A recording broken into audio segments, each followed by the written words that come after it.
Isang mapagpalang umaga mga kaagot. Rito na naman tayo sa ating morning prayer mga kaagot.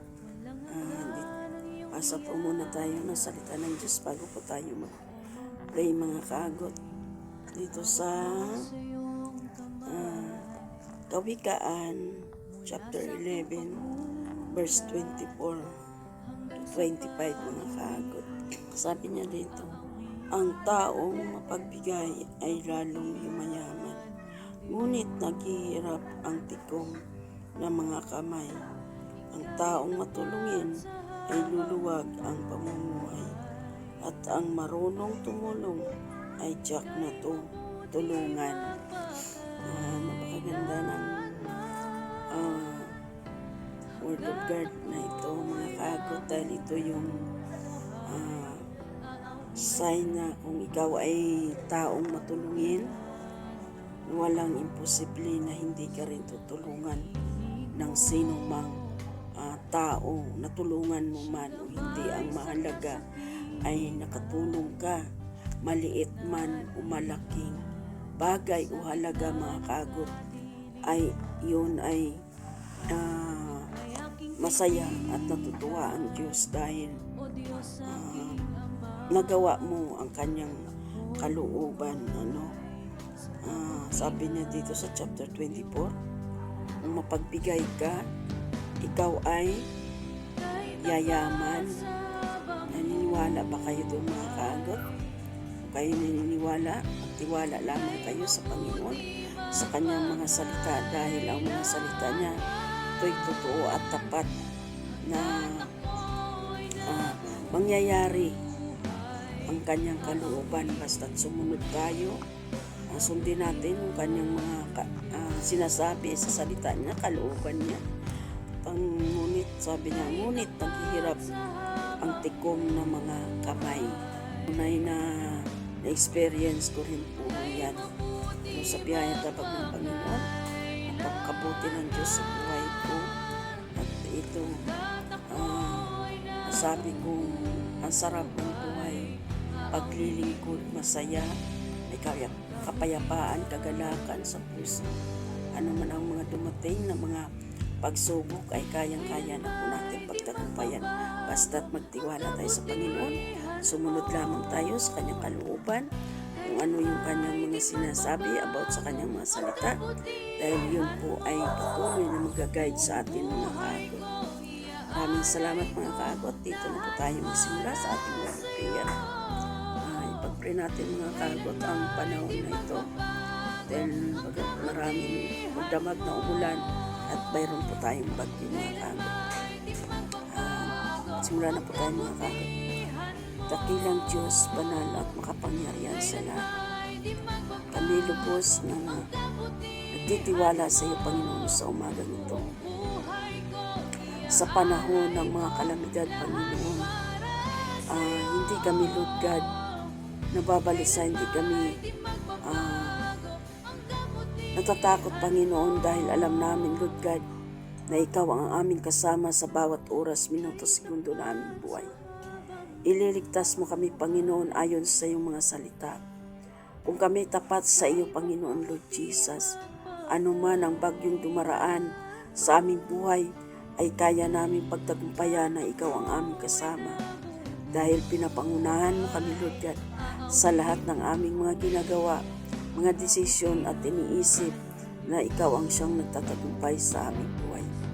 Dalayan ko Ama sa mga oras na ito at sa panahon na ito Lord, ng tag-ulan Panginoon, mga kalamidad Lord God. Dalayan ko Panginoon na patuloy niyo samahan, kabayat-ingatan ang bawat isa sa amin Lord God, lalo na Panginoon ang mga kabataan na sa mga lugar Lord God na hindi pa naman gaano Panginoon inaabot ang bagyo at baha Lord. Ingatan niyo sila Panginoon sa pagpasok sa kanilang mga eskwelahan, kung paano mo sila o Diyos iniingatan sa pag-alis sa kanilang tahanan Lord God, ay patuloy mo Panginoong ingatan na makauwi sila ng maluwalhati Panginoon Lord Jesus. Ganon din Lord God sa mga mahal namin sa buhay na nasa labas Lord, na silang naghahanap buhay Panginoon Lord Jesus, asawa, anak, kapatid at sino mang Panginoon Lord Jesus na mayroong hanap buhay sa labas, maging ang hanap buhay nila sa kanilang mga tahanan, Panginoon. Ang lahat, Lord God, na mga hanap buhay na nasa labas, sa loob man, Lord God, na kanilang tahanan ay pinapaubay at pinagkatiwala ko sa iyong mga kamay ang kanilang buhay, ang kanilang kaligtasan, Panginoon Lord Jesus, sa mga transportasyon, Panginoon Lord God, na nagbabiyahe, Panginoon Lord Jesus, mga nagmumotor, Panginoon Lord God, may mga sasakyan na dumadaan, Panginoon, sa mga lugar na baha, Lord. Ingatan niyo sila, Panginoon. I-guide niyo sila, Panginoon, na makatawid sila, na maluwalhati sa anumang sagabal o hadlang, distraction sa mga kalsada, Panginoon Lord. Bakuran niyo sila, Panginoon, ng haliging ulap sa araw at haliging apoy sa gabi, Panginoon. Dalayin ko, Ama, ang lahat ng dalangin at pinanalangin ko, Panginoon, ay patuloy mong balutin ang iyong banal at buhay na dugo na makarating sa iyong banal na luklukan, Panginoon Lord Jesus. Sa oras na ito, Panginoon, muli, O God, patuloy kong dinudulog din sa iyo, Ama, ang bawat mga kaagot ko, Lord God, na makapanood, makakita at makarinig ng video kong ito, Panginoon. Kagalooban mo sila, Panginoon, ng pusong mapagbigay, Lord Jesus, at pusong matulungin, Panginoon Lord God.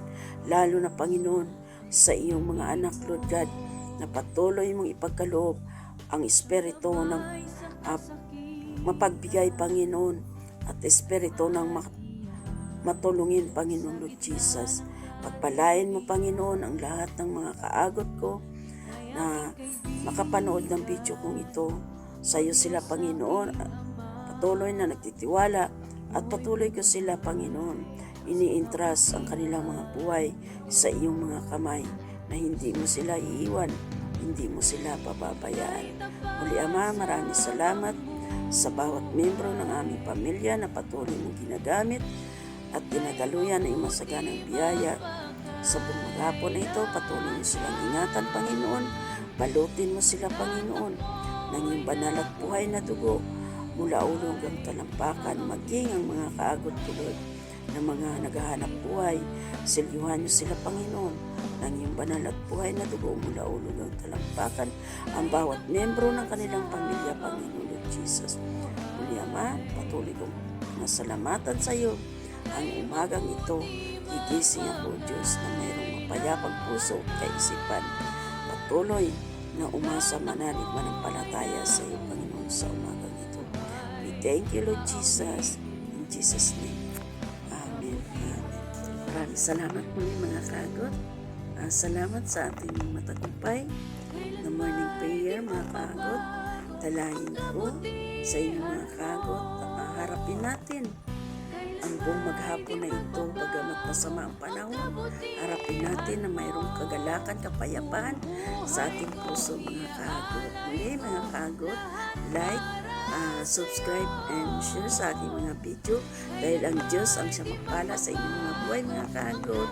Maraming salamat muli, mga kagot. I love you with the love of the Lord. Bye!